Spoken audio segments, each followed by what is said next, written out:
So, please sit down. At yun, ang topic natin is Pathway to Success. Last Sunday po natin ito ginawang series at pinapasalamatan ko yung tunog ng cellphone last Sunday dahil dito ako uli mag-start. Kaya all things work together and this is the love of God. Ano? Love talaga to ni Lord. Kaya hindi siya accident. Hindi siya accidentally nangyari. Meron siyang purpose. And I believe na ito ay makakatulong sa atin para magkaroon talaga tayo ng value sa word.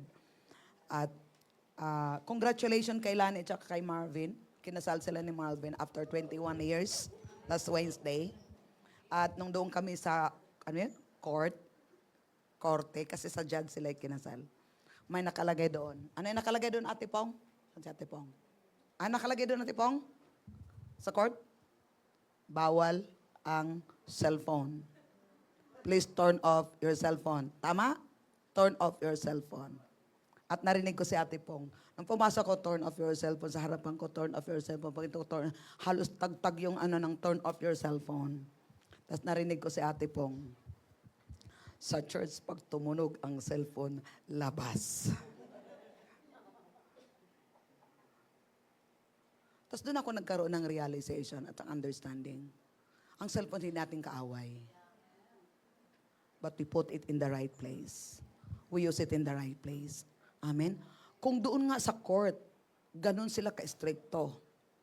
How much more sa church? Na hindi to ordinary. Word yung pinag-uusapan natin.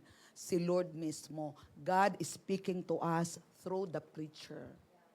So not for the sake of the preacher, but for the word na lumalabas sa preacher. Because God used the preacher to be His mouthpiece to teach us. Amen? Para mag-prosper tayo sa mga buhay po natin. Okay, balikan natin sa 2 Timothy 3:16. Punta tayo sa Amplified Translation. 2 Timothy 3:16 to 17. Sige, start muna tayo. Kasi ang topic natin, pathway to success.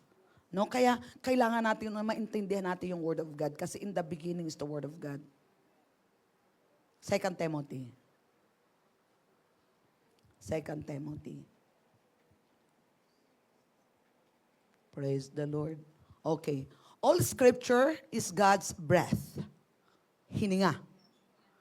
Given by divine inspiration and is profitable for instruction, for conviction of sin, for correction of error, and restoration to obedience, for training in righteousness, learning to live in conformity to God's will, both publicly and privately, behaving honorably with personal integrity and moral courage,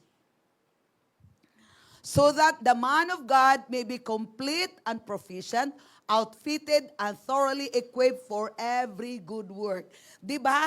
May good work na kaya tayo niligtas ng Diyos sa Ephesians 2:10. We are God's workmanship created in Christ that we may do the good works that God prepared before us. So paano natin magawa yung good work kung walang equipping? So anong ini-equip ni Lord sa atin? Yung Word of God. Kaya kung gusto talaga nating sumunod sa plano ni Lord, wala naman talaga tayong choice kasi nilikha tayo ni Lord kasi merong plano siya sa buhay po natin. Kaya kung gusto nating ma-enjoy yun at malakaran yun, kailangan talaga tayo magiging seryoso sa salita ng Diyos. Amen. At napag-aralan natin last Sunday that success start with knowing the will of God and the Word of God is the will of God. Kaya pag hindi tayo seryoso sa will of God, sa Word of God, which is the will of God, so kaya mga nangyayari sa buhay po natin, hindi maganda kasi hindi natin alam anong will ni Lord. Amen? At sinabi ni Lord that He will hear, now, 1 John 4:14 to 15, now this is the confidence that we have in Him, that if we ask anything according to His will, sige, habol lang kayo. 1 John 4:14, 15, sige. Bilis lang yung ating We were with Him, 1 John 5. 1 John 5, 14 to 15. Yan. Boom! Psh. This is the remarkable degree of confidence which we as believers are entitled to have before Him, that if we ask anything according to His will, according to the Word of God, that is consistent with His plan and purpose, He hears us. Now, this is the confidence that if we ask anything according to His will, the Word, He hears us. Kaya pag alam mo yung Word, when you pray, confident ka na that God hears your prayer. Okay? Next verse. And if we know for a fact, as indeed we do, that He hears and listens to us in whatever we ask, we also know with settled and absolute knowledge that we have granted to us the request which we have asked for Him. Kaya yung prayer natin ay hindi na siya struggle because we know the will of God. Amen? Kaya dahil alam natin yung will of God, kita na natin yung end result ng ating 2026. Happy, successful, because we are now walking and doing the will of God because we know the will of God. Amen. Okay, Isaiah 55, verse 11. Ito yon. Para magkaroon tayo, maintindihan nyo kung bakit stricto tayo sa pagtunog ng cellphone. Hayaan mo magtunog-tunog sa bahay nyo, okay lang yon. Okay. So shall my word be, goes forth from my mouth.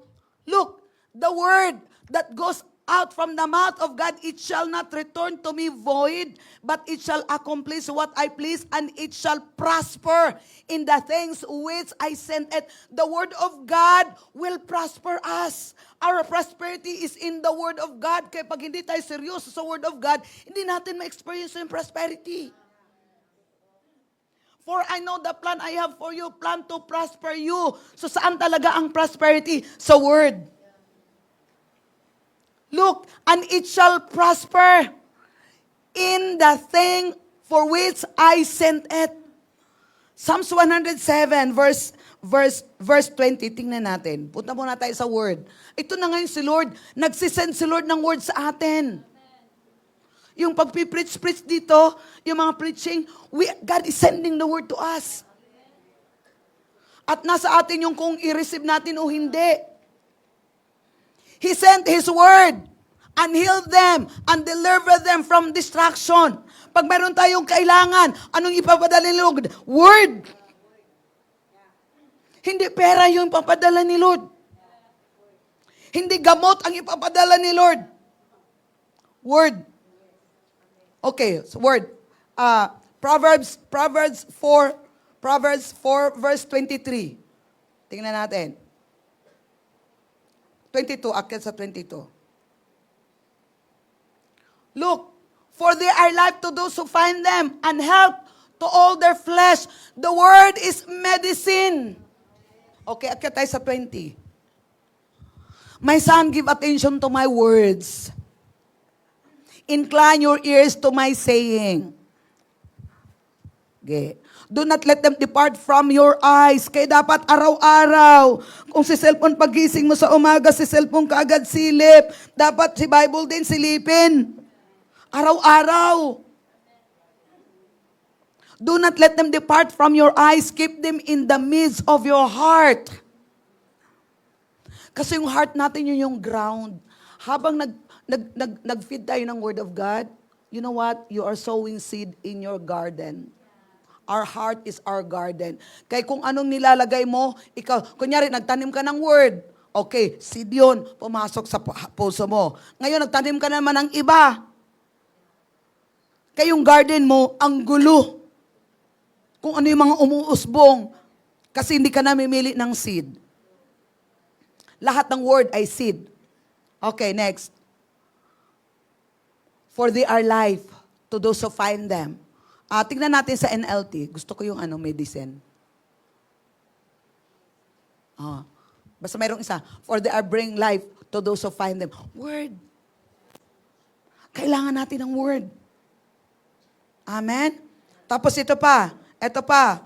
Psalms 119, 105. We're talking about pathway to success. Psalms 119, 105. Okay. Your word, Lord, is a lamp to my feet and a light to my path. Tingnan mo kung walang word, maglalakad ka dito sa 2026, ganun, blackout, burnout. Kasi hindi mo alam. Your word is a lamp to my feet and light to my path. Kaya kung araw-araw mayroon kang word, araw-araw nagbabasa ka,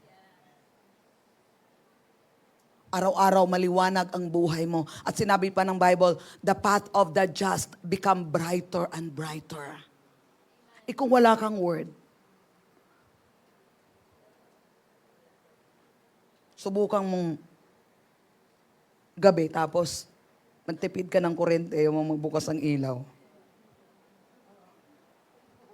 Dapa ka. So, ganun yung life natin. Word. Tandaan natin, the word of God is a lamp to my feet and a light to my path. So paggising mo lang sa umaga, go back to the word. Wow, liwanag na kagad. Makita mo na kagad. Ano mangyayari? Okay, isa pa. Matthew 4:14. 4:4. Para maintindihan nyo kung bakit zero tunog cellphone ang church natin. Chan International Ministry, zero tunog cellphone. Pwede magdala ng cellphone, pero bawal siyang tumunog. Clear? Hindi naman bawal ang cellphone dalhin dito. Hindi bawal ang cellphone, pero bawal tumunog. Sa airplane nga, di ba?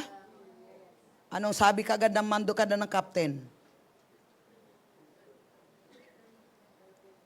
Airplane mode.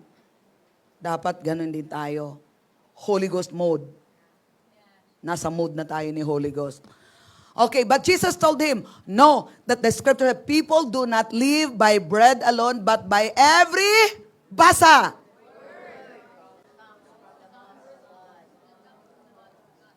And where is God? In me. Kaya nabubuhay tayo sa salita ng Diyos. Kaya kung anong sinasabi natin, that's who you are. That's you will become. Amen? Because life and death are in the power of God, in our tongue. Kaya dapat matitrain natin yung ating mga bibig.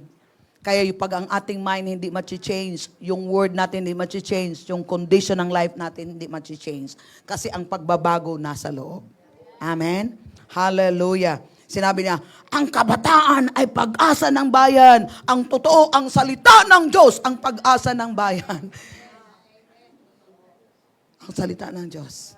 Amen? Kaya tuturuan natin yung mga kabataan na matututo ng salita ng Diyos para pag-asa sila ng bayan. Okay, another, John 1:1-5, easy translation. Hindi talaga po pwede yung February na sa sunod linggo, tapos hindi pa rin natin niyayakap yung Bible. Ewan ko lang. Hindi pa rin tayo nagdesisyon balik sa Bible.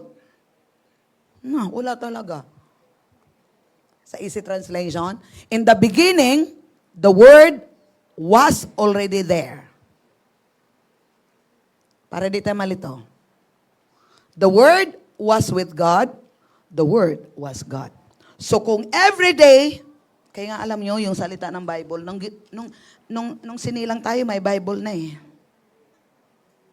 Kasi kailan pa to? Matagal na to eh. So, nung pinanganak tayo sa ating henerasyon, mayroon ng Bible. So, bago ka pa sinilang, may Bible na. Bakit ang Bible isinulat? Para may ilalagay mo sa bibig. Para mag-prosper tayo. Okay? Next.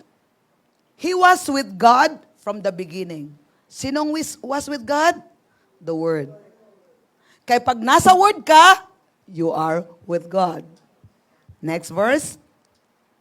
God made all things through. God make all things through. And where is God? In you. You will also make all things through the Word. Clear. God did not make anything without the Word. Kaya kung hindi natin i-value yung Word, kung hindi natin i-value yung Word, kung hindi natin maintindihan yung Word, ang mangyari, yung life mo ay hindi maging maayos. God made all things through the Word. I will make all things beautiful in my life through the Word of God. Hindi na si Lord. Kasi sinabi ng Diyos, in the new covenant, this is my covenant to them. I will put the word in their heart and write them in their mind. And God gave us the mouth so that we can speak the word. Maliwanag, di ba? God made all things through the word. God did not make anything without Him. Next verse, 4. It is the word that caused everything to live. It is your word that caused everything to live. Because of this, He has brought light to all the people. Look, gaano ka-valuable yung word. Next verse. The light shines in the dark, and the dark cannot put out the light. And the word of God is light. Dalangin ko makikita nyo to kung gaano kahalaga ang word. Amen? Joshua 1, 8 to 9. Sige, NLT. Okay. Sige, NLT. Woo! Study this book of instruction continually. Meditate on it day and night so that you will be sure to obey everything that's written in it. Then, only then, you will prosper and succeed in all you do. Sa New King James Version, gusto ko din, you will make your way prosperous. This book of the law shall not depart from your mouth, but you shall meditate in it day and night, that you may observe to do according to all that's written in the book. For then you will make your way prosperous, and then you will have good success. Hindi na si Lord. Who will make our way prosperous? Tayo.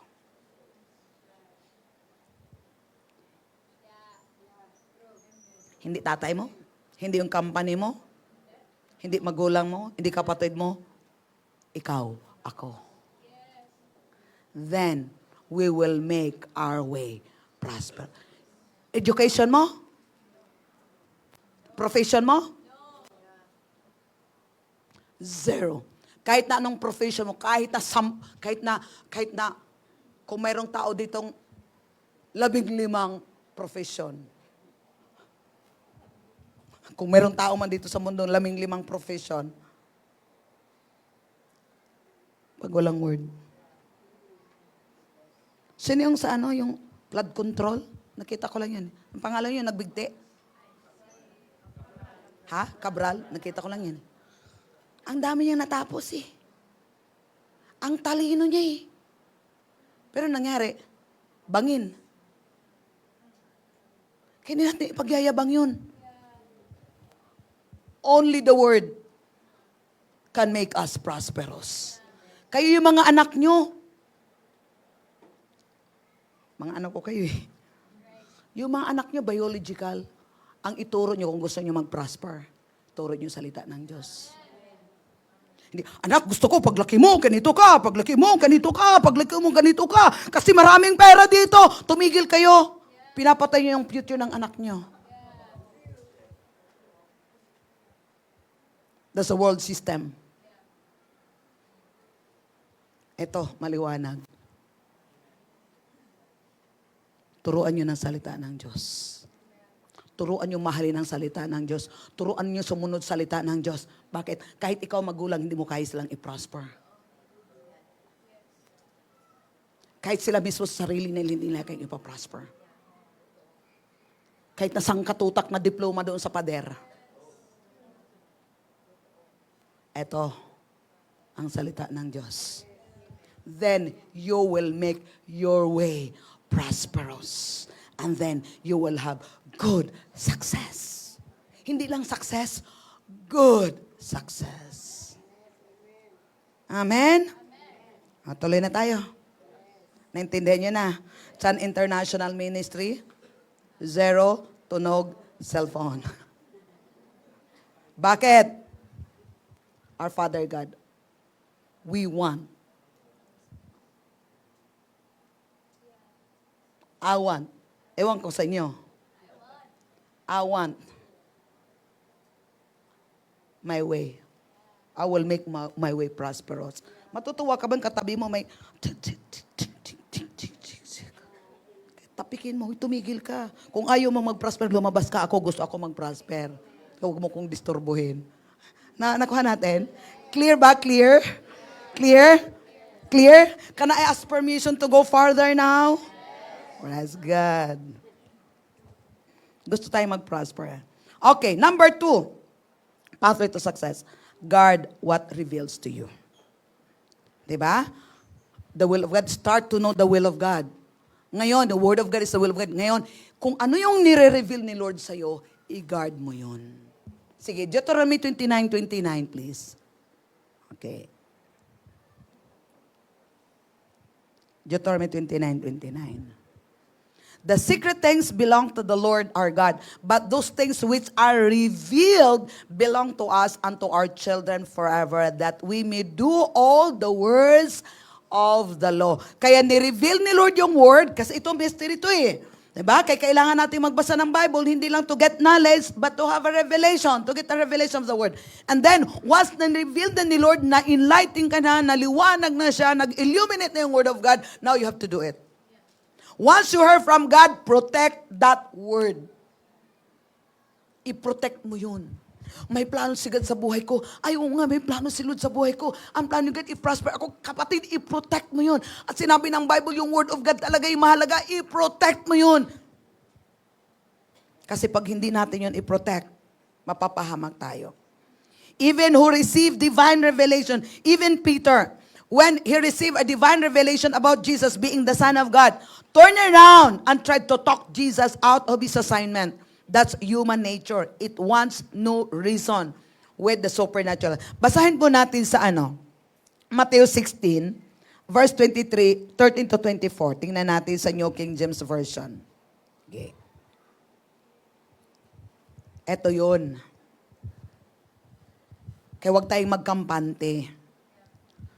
13 muna. Okay. When Jesus came into the region of Caesarea Philippi, he asked his disciples, saying, "Who do men say that I, the Son of Man, am?" Next. So they said, some say John the Baptist, some Elijah, and others Jeremiah, or one or of the prophets. Next. And he said to them, "But who do you say that I am?" Next. Simon Peter answered and said, "You are the Christ, the Son of the living God." Next. Jesus answered and said to him, "Blessed are you, Simon Bar-Jonah, for flesh and blood has not revealed this to you, but my Father who is in heaven." When the Lord revealed it to you, it's the Father of heaven revealed it to us.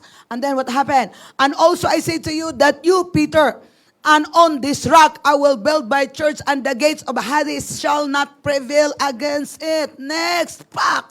"And I will give you the keys of the kingdom," praise God, "of heaven, and whatever you bind." Look, after the revelation, now Peter, ikaw ito. At ngayon, Peter, I will give you the keys of the kingdom of heaven, and whatever you bind on earth will be bound in heaven, and whatever you loose on earth, it will be loose in heaven. Go! Diretso! Praise the Lord, kailangan natin ng high speed doon sa likod. Diretso anak, hanggang 23 tayo. Then he commanded his disciples that they should tell, huwag niyo sabihin ha. Ating lang yun. Jonah, nireveal yun ni Father sa'yo. Narinig ng mga disciples. Sanabi niya, then he commanded his disciples that they should not tell no one that he was Jesus the Christ. Okay, ito na, next verse. From the time Jesus began to show to his disciples that he must go to Jerusalem and suffer many things. Maganda to sa easy translation. Sige, easy translation. Kaya, matawid ka agad. Yan. 22. 21. Yan. 21 na tayo. Sa 21 na tayo. After this, Jesus began to explain everything. After nung revelation na yun, di ba? Gito na yun, binigyan ng instruction. And after this, Jesus began to explain everything to his disciples. He told them, "I must go to Jerusalem. There I will suffer in many ways. The important Jews, the leaders of the priests, and the teachers of God's law will hurt me." Alam na niya. then people will kill me. But 3 days later, God will cause me to become alive again. Seryoso siyang nasasabi. After ng revelation. Pero huwag kang mag-ingay, huwag kang mag-ingay, ako si Kristo. Tapos ito na si Jesus. Hindi naman siya nagdadrama. Tingnan po may drama natin doon. Tingnan, may drama siya nagkwento. Balik tayo. Balik tayo sa 21. After this, Jesus began to explain. I explained. Sabi niya, everything, this disciple, he told them, I must go to Jerusalem. There I will suffer many things, many ways. The important Jews, the leaders of the priests, and the teachers of God's law will hurt me. Then people will kill me. But 3 days later, God will cause me to become alive again. Praise the Lord. Tingnan natin ang nangyari. Then Peter took Jesus away from the other disciple. Sa ibang translation, nirebuke ni si Jesus. Tapang ni Peter, nakakakuha ka lang ng revelation, pinagre-rebuke mo to si Jesus. Then Peter took Jesus away from the disciples and he began to tell Jesus that he must not see things like that. No, Jesus, don't tell like that. No, Lord, God will never let this happen to you, he said to Jesus. Anong ginawa ni Jesus? Boom! Jesus turned around and said to Peter, Satan! Go away from me! I must obey God. But you are trying to stop me. Your thought do not come from God. Instead, you are thinking like men think. Ang saya-saya pa na, di ba? Pagdating sa pangalawang next paragraph, eto na, si Satanas na, nasaniba na kaagad. Oh. Be careful. No, be careful. People mean well, but opinions can kill assignments. Kahit maganda, look, kahit ganda yung intention ni Jesus, sinasabi sa kanila. Ito yung purpose ko kung bakit ako nandito, ito yung nangyayari. Pero ito sila, si Peter. Ikaw si Kristo, ang anak ng Diyos, ang Messiah. Hindi pwede yun, Lord. Get away. Diba? Kaya sinigawan lang ni Pastor, galit na kagad kayo. Wala ng word Satanas. Diba? Bakit? Yung thinking. They're not getting understanding ano yung purpose. So kapatid, pag may mga taong hindi ka maintindihan, rebuke them. Because you know the will of God. Yung difference ng knowing the will of God. Because if you know the will of God, not all people understand you. Not all people will applaud you. Not all people will agree with you. They're giving their own, ano ba yon? Yung opinions. Amen? Kaya importante, alam natin yung katotohanan. Your calling, no? Once you hear from God, don't go asking people what they think. Pag mayroon kang alam, balik ka lang ka, Lord. Lord, okay, ito ba yung sinasabi? Okay, Lord. Okay, Lord, kung ito yung Lord, okay, Lord, anong gagawin natin? Ora, Masikila, Monday, mga, okay. Kagaya kay Abraham. Di ba? Hindi naman nakita. Hindi niya alam yung Mount Moriah. Sunod lang siya. Di ba? Pumunta ako dito, sunod lang. Eh bakit naging ganito na? Sunod lang. Ito pa, balik yung testimony. Dahil alam kong tinawag na ako ni Lord dito. Resign ako sa trabaho. Irrevocable resignation. Talaga naman. Wala nang balikan. Ang purpose is, mag-start ako ng ministry sa San Jose del Monte, Bulacan. Excited ako. Tinawagan ko yung friend ko. Huy, brother, kasi, ano yun, kababayan namin, huy, brother, ano kaya, nag-resign ako sa trabaho ko kasi mag-full-time na ako sa ministry, pupunta na ako sa Bulacan. Excited ako nagsabi. Sa kabilang linya, sabi niya, ano? Mag-resign ka? Kasi mag-full-time ka? Ano mangyari sa future mo? Tapos sabi niya, sa bagay, Kung meron kang 1,000, 1,000,000 member, di magbibigay ng tag-piso-piso, di meron ka ng 1,000,000. Ang galing din ng computation niya, no? Hindi nga kayo lagi umaabot ng 100 eh, tuwing linggo. Bakit yung binigay ni Lord sa atin ng last year, 1,000,000 kapen? Higit. So it's not the idea. Oh. Ngayon, di ko na nga siya makita sa Facebook kahit anong search ko, saan na kaya ngayon.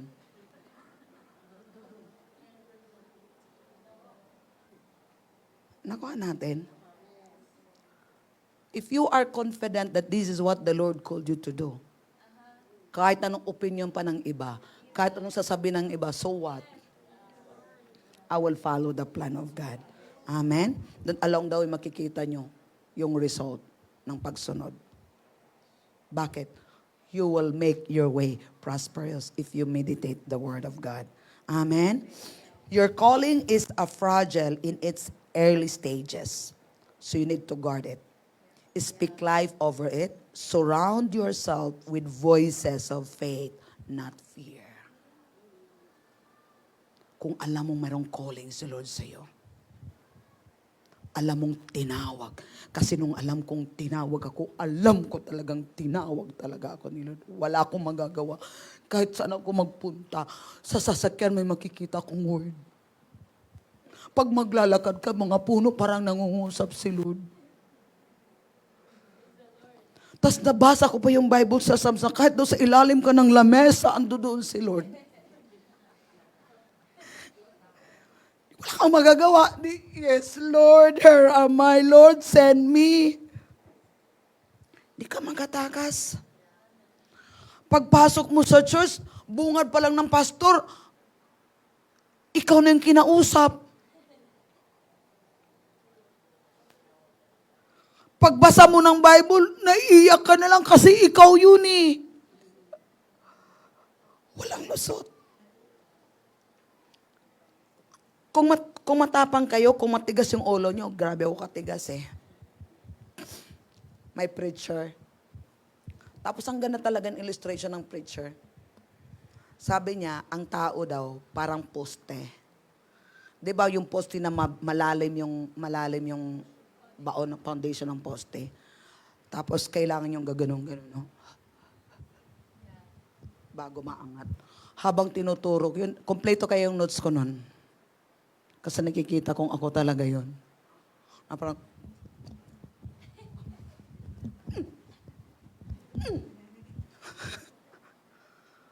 bukas makalawa, natanggal din.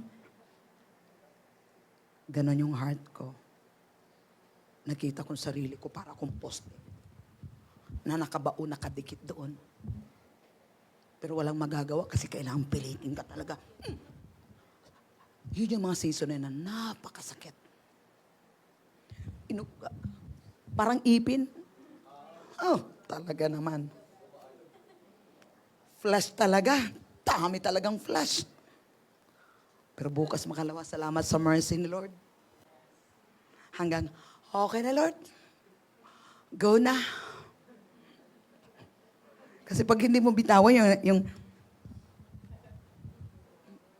tas papatigas-tigas ka, lalong masakit yun. Bitiwan mo, di ba? Makahinga ka. Ay, salamat, Lord. Ayan naman. Another level na naman. Ayan na naman uli. Pero hindi na ganun katigas. Kasi medyo naangat-angat na konti. Hanggang bukas makalawa, go na! Malaya na mi, Lord! Yun. Okay? So you have to guard your heart above all else. For it determines the course of your life. So success doesn't come from blending in. It comes from obedience. Watch how God can reveal His plans through other for your elevation. Kaya importante yung gatherings kasi doon ka rin matututo. I've been there. Music team. Lord, para naman mga tao dito, mga plastic. Praise the Lord, hallelujah. Kanta, you are holy. Tapos yung utak mo talaga, talaga naman to. Ayaw ko na nga dito. Ayaw ko na. Doon na lang ako sa kids. Maglaro-laro doon sa kids. Apunta ako sa kids. Pagdating naman doon sa kids, ay, balik na lang ako dito, Lord.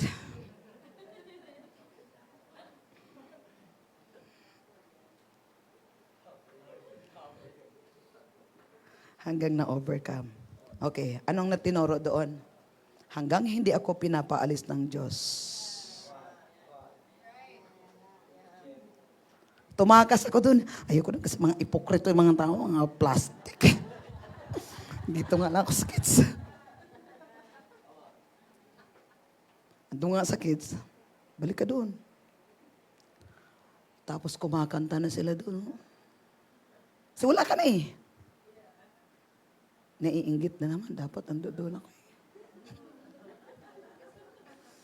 Bukas makalawa, surrender na. Okay, balik na lang ako.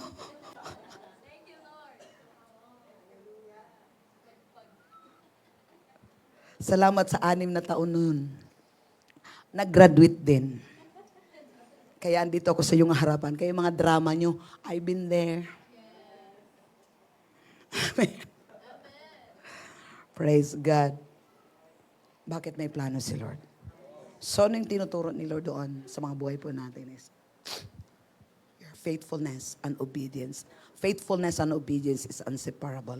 Your faithfulness and obedience in that place will bring you into your particular race. Amen? Into your divine assignment. Ito yung testing. Nakita natin si Abraham kanina, yung instruction. Tinetest siya. May pangarap na. Nangyari na yung kanyang pangako ni Lord, anak. Pero pagdating ng 12 years, chinecheck pa rin ni Lord yung heart niya kung kaya ko ba itong mapagkatiwalaan dun sa covenant na binigay ko. So, tincheck yung heart niya. Hindi nagbabago si Abraham. Kasi napoprove ni Abraham, he was fully convinced that God who called him, who promises faithful. Kaya nagkaroon siya, hindi nababago yung kanyang pananampalataya. Siguro every time na makikita niya si Isaac, lalo ngayong nagbibuild yung pananampalataya na, Lord, totoo ka talaga. Kaya ngayon, nung hinahamon na naman siya ni Lord sa kanyang obedience, yung heart niya, chinecheck kung kaya ko ba. Napansin niyo, yung wealth, yung entrustment, yung assignment, yung pangako ni Lord, hindi siya basta-basta ibibigay hanggang hindi si Lord sigurado sa heart natin. So nakikita na ni Lord, nagtotoo talaga siya now. Kaya sinabi, now, I will bless you. You're proven. Kaya bago tayo ni Lord dadalhin doon sa assignment natin, pagkatawag niya, God Himself will prove us. May proving. Kung ang trabaho may provisionary, kay Lord din mayroong provisionary. Amen? Kung pagkatiwalaan ba tayo doon sa mga assignments na binigay ni Lord sa atin. Kaya wag nating i-despise yung mga assignment natin kasi yun talaga yun. Kung nire-reveal sa'yo na yun yung trabaho mo, dire-diretso ka. Kung nire-reveal ni Lord sa'yo na dito yung church nyo, tuloy-tuloy ka. Amen? Naranasan ko din. Pumunta ako, mega church yun. Tapos parang pakiramdam ko, ako lang isa doon. Sabi ko, so what? Hindi naman kayong pinupuntahan ko dito sa Lord naman. Bahay to ni Lord. Ayaw mong ngumiti? So what?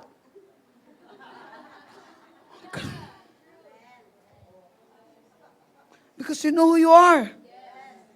Alam mo kung bakit andito ka. Alam mo kung bakit andito ka at bakit nga andito ka.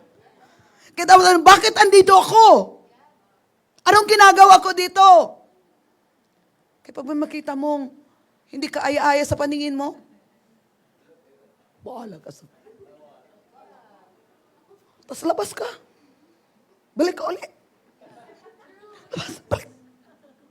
Bukas mga lawa, mapapansin ka na, may lalapit na sa'yo. So, tinitest ni Lord yung puso nating lahat. Amen? Tapos ibang time na ayaw mo na. I'm talking about revelation, di ba? Ni-reveal na, ayoko na doon kasi ganito, ganyan. Tapos yung puwit mo para may tumulak. Tapos pag nakikahiga ka, parang, sarap mo na matulog. Oh, tulog muna tayo, Lord. Tulog muna. Punta ka doon. Wala kang magagawa. Bukas makalawa, na-overcome. Why? Sabihin mo sa why. Dahil alam ni Lord yung provision mo dito. Dahil alam ni Lord yung prosperity mo dito. At yun ang gagawin ni Satan sa'yo na ayaw kang papuntahin dito para hindi mo makikita yung plano ni God sa buhay mo, para hindi ka magpa-prosper mo, kasi para walang magandang mangyari sa buhay mo, walang mababago sa buhay mo. He will do His best to stop you to do the will of God in your life. Pero mayroon kang revelation. Nakikita mo, na-unveil sa'yo, nakikita mo, hindi po man nakikita yung kabuhan, pero mayroon ka nang nasilip.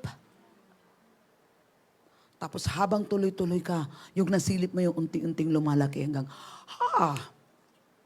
hamunin kita ngayon. Amen? Hallelujah. Tapos yung mga season din, I'm talking Revelation, napansin niyo?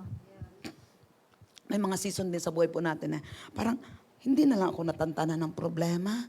Problema dito, mamaya, ayan na naman, ayan na naman, ayan na naman, ayan na naman, ayan na naman. Wala kang katapusan. One time, hinarap ko yun. Sige Lord, basagin mo pa ang puso ko. Durugin mo pa ang puso ko. Hamon ko Kasi napagod na ako, parang hinahabol ako ng problema Hinarap ko. Sige Lord, basagin mo pa ang puso ko. Wala na, yung luha mo tsaka sipon, yun talaga yung maranasan, may mga alat-alat, yun. Kung hindi nyo pa yung naranasan, malayo pa kayo sa biyahe. Ibig sabihin, hindi mo talaga totally sinasurrender yon. Kaya nyo pang i-dare yung mga problema. Sige, kasi normal yan. Maya-maya, okay na. Maya-maya, ayan na naman. Yung mapapagod ka na, yan, yun na yun. Harapin mo na talaga yun. Pagharap yun. Tapos, ikaw din pala yung talaga, tinapos mo din. Tapos sabihin, dapat noong ko pa ito ginagawa Pinahirapan ko yung sarili ko. Decision lang. Amen? And everything will be all right. Okay, number 3. Real success requires relentless commitment. Tingnan ko yung relentless is continuing in a determined way without any interruption. Ito yun. Pathway to success is you are determined, committed ka without any interruption. Na dumating man sa time mo na parang ikaw na lang, maranasan mo talagang ikaw na lang, doon mo talaga makikita kung gaano ka committed doon sa pinapagawa ni Lord. Mapaawit ka talaga. I will continue to follow you. Even though no one's follow me, I will continue to follow you. Kasi kapatid, yung pagsunod sa plano ng Diyos, hindi to tropa-tropa. Kasi individual plan. Amen? Hallelujah. Nabasa ko si Kenneth Copeland, sinabi ni Kenneth Copeland. Sinabi niya, when the Lord called him, sinabi niya, I'm ready for you now, Lord. Lord, I'm ready for you now. Hindi si Kenneth Copeland nag-antay ng open door, kundi sinabi niya, Lord, I'm ready. I'm ready. Tapos, on day 1 of his ministry, there was no crowd, no pulpit, just Bible and a heart to fully committed. Kayo nakita ko to, natatawa ako. Sabi ko, Lord, here am I, send me. Pumunta din ako sa Bulacan, walang kaibigan, walang kakilala, wala lahat. May nagbigay ng kaldero, may nagbigay ng baso, may nagbigay ng pitzel, may nagbigay ng, alam mo yung kaldero na at saka may kawali. Tapos may nagbigay ng kalan. At nagbigay ng TV na yung puwet malik. Para kasama natin jet, di ba? Walang upuan, wala as in zero. May nagbigay ng timba, may nagbigay ng tabo. Lahat ng meron ako dito, bigay. Bible, tracts, at saka notebook. Yung narinig ko na preaching. Walang YouTube. Tapos, card pa. Tapos, kailangan mong i-budget yung 300 pesos isang buwan. Kasi bawat send mo piso. Dapat isang araw, isang text lang para matapos mo, makonsume mo ng 1 month. Ipuputol ka pa, di ba? Pag dumadami na, pumuputol pa yon. Naranasan ko yon. And then, sinabi ni Nicole Coblan, Gloria and me made a 3 lifelong decision. Never ask for a place to preach. Never preach for financial reason. Get the job done at all cost. At yun din napansin ko, ginagawa ko dito sa Bulacan. Paggising sa umaga, unang pasok ko dito sa Bulacan, tira ko dito, all night prayer. Wala pang praying in tongues doon kasi ko pa naintindihan. Ewan ko kung paano ko nanalangin noon eh. Magdamag. Nanalangin. Pagising sa umaga, buong morning session ko yon. Dito gawing bahay, nagpipray, nagbabasa, nag-aaral. Tapos pagkahapon, sabi ko, Lord, okay, saan tayo pupunta? Yung pa ako laging pupunta doon sa club, sa row house. Wala dito. Tingnan mo yung harvest sa row house. Doon laging pa ako eh. Wala tayo dito sa kukunti lang. Hapon yun, doon talagang pa ako didiretso sa taas, sa row house. Kahit anong ikot-ikot dito sa townhouse. O ilan lang kayo dito sa townhouse? Si Malu, harvest yun sa medical mission. But the rest, yung mga bago-bago dito, doon lagi yung paa ko. And look, ang daming challenge. Sinong nagkumilos? Si Lord. Bakit? Yung level ng commitment. Amen? The level of commitment isn't about striving. It's about faithfulness. It's about trusting God enough to keep going when it's hard, when it's quiet, when nobody's watching. Na-share ko din yun. Yung time na wala ka ng pera, pagkatapos nangyari pa yung cellphone ko, naapakan ko, nasira. Wala ka ng pera, wala ka pang cellphone. Kasi naapakan ko yun. Tapos ang lungkot. Kung hindi yun narasa yun, lungkot. Yung hindi mo ma-imagine na lungkot. Ako, nanggaling ako, nag-work din ako sa ibang bansa. Naranasan ko rin yung lungkot, ate. Pero iba talaga yung naranasan ko ditong lungkot. Nakakaibang lungkot. Lungkot. Wala ka pang pera, di ka din makalabas. Wala ka pang cellphone, wala kang makausap. Pero yun pala yung process. Binibreak ako ni Lord. No? Binibreak ako ni Lord kasi merong gagawin si Lord. And then what happened? That's where success is forged. In obedience, in prayer, in unwavering resolve. Real success grows from consistent, spirit-empowered commitment. Tapos dito ako sa taas, andito pa yung nanay ko. Paggising ko sa umaga, alas 4, pupunta na kagad ako dito sa prayer room. Pray ako, tapos, napansin ko dati, lagi ko umiyak. Tapos hagul ko, natatangsa ko. Tapos si nanay, kasi hindi sanay sa praying in tongues. Pumapasok sa kwarto, nakaupo ako, nakaganon ako po. Pumapasok, tinatabihan din ako.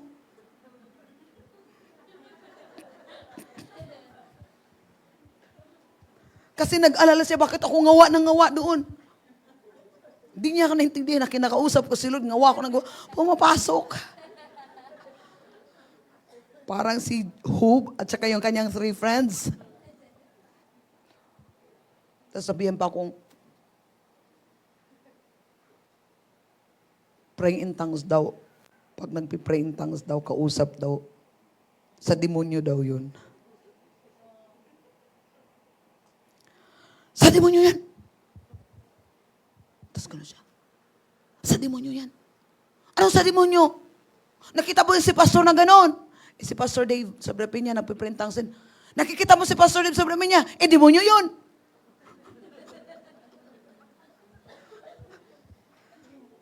Nasa prayer ka nga, papasukan ka pa. Umiyak ka na, dagdagan ka pa. Dapat, okay sana kung sinabayan ka, sige anak, hura mo, so gumaganon din sana, nagpipray. Sa demonyo yun.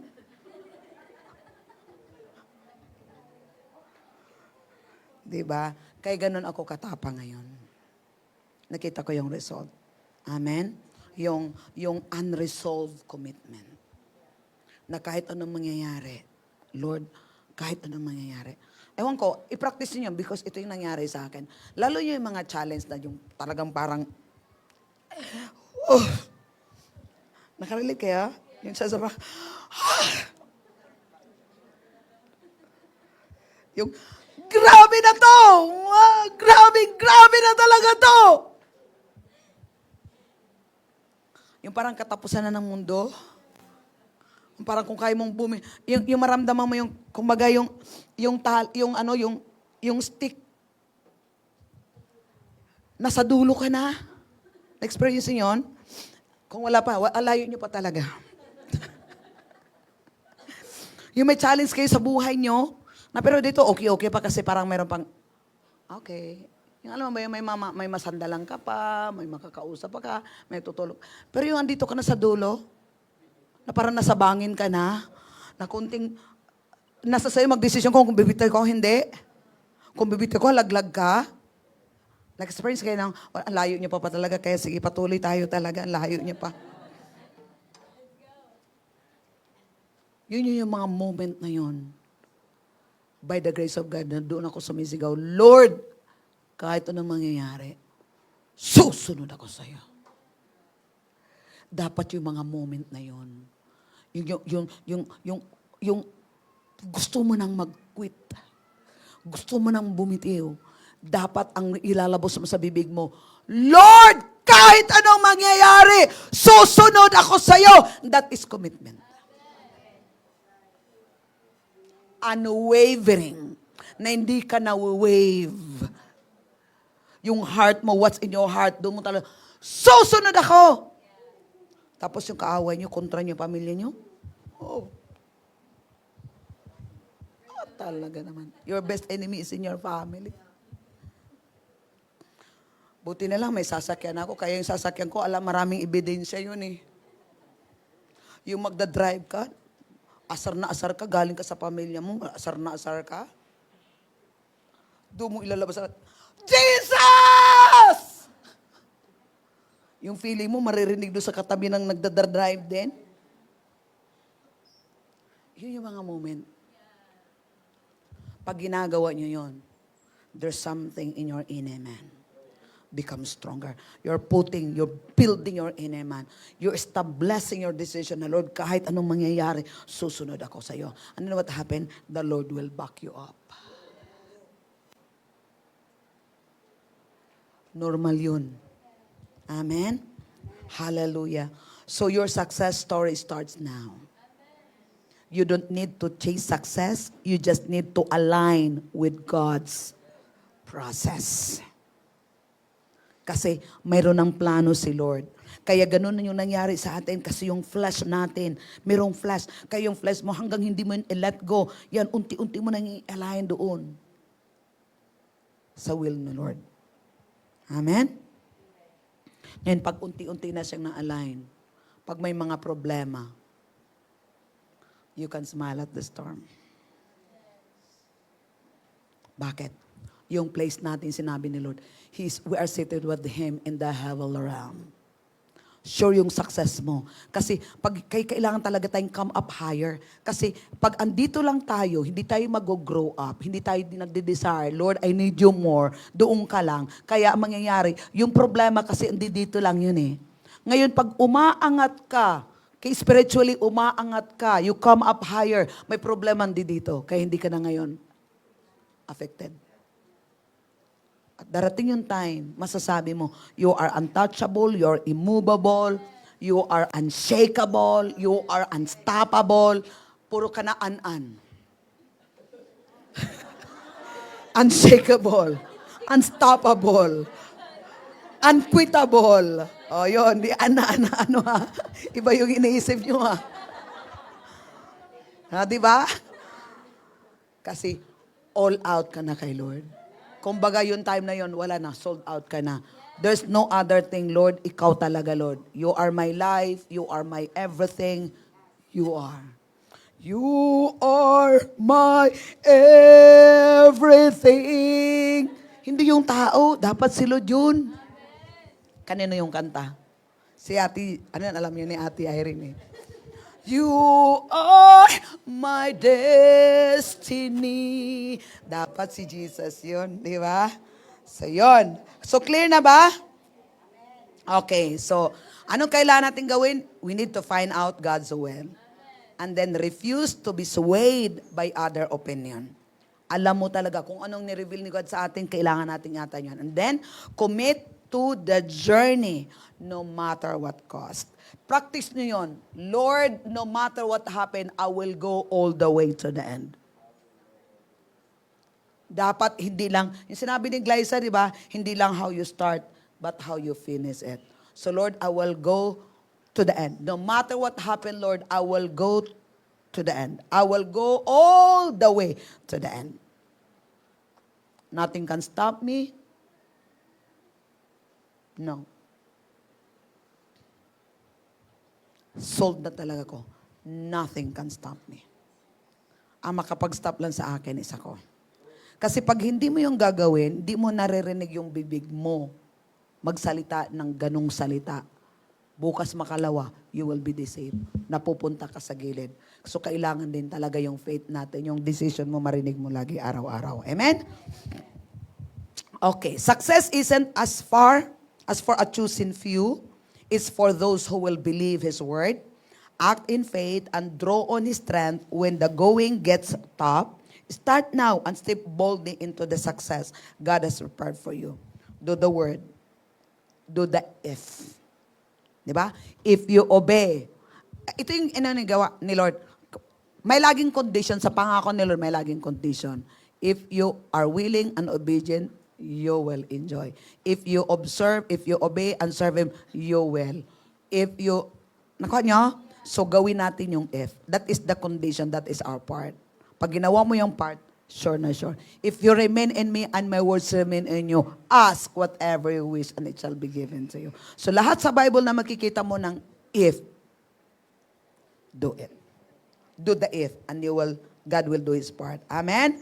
And God will do the manifestation. Amen. So hallelujah. Praise God. 11 o'clock. Sakto. May natutunan kayo? Very practical.